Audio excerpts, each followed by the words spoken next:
incident took place yesterday, but today, 21st April, they didn't give any clarification regarding this matter. And besides, the government of Manipur did not take up any necessary action against those security personnel who were involved in that incident. That is why all the responsibilities should be borne by the governor of Manipur and his colleagues.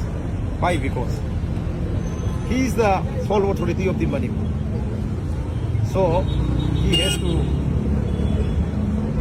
give apology to the people of Manipur for that incident. Unless the people of Manipur will not remain silent on that.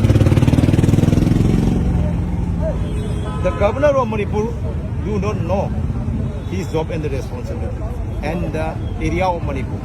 He don't know the present situation of Manipur. And their attitude is just playing just a divisive game among the communities of Manipur. So we all know that Manipur has been burning since 2023 May 3. So many people are languishing in the living camps. Even today, the Meitei people can't go along the national highway. Despite having such situation, the governor of Manipur remains silent. He did not take up any appropriate action to open the national highway also, and resettlement policy for the people who are languishing in the relief camps. And his silence gives, it is just like adding fuel to the burning fire of Manipur situation. He has studied the situation of Manipur. Now the governor of Manipur is confining and enjoying to the festival and inauguration program, foundation stone program of the different offices.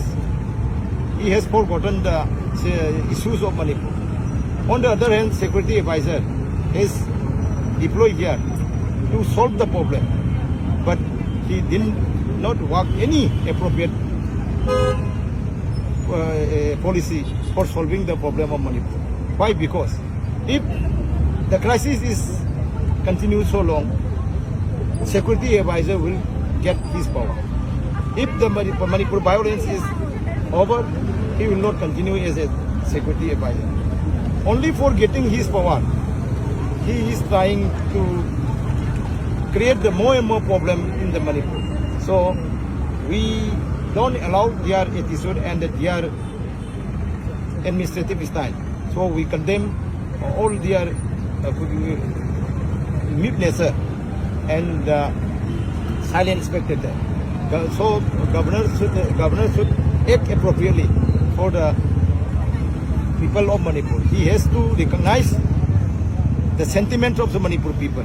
Unless the people of Manipur will not remain silent. Yesterday's incident is the unprecedented one. Such incident was never happened in any part of the world, but that was happened in Manipur. Why? Behind that incident, who are involved in that matter, in that incident? This is the big question. We think that those security personnel act this with the permission of the high-level authority of Manipur. So, anybody, any person, any official who are involved to give the order, he has to immediately tender his apology to the people of Manipur.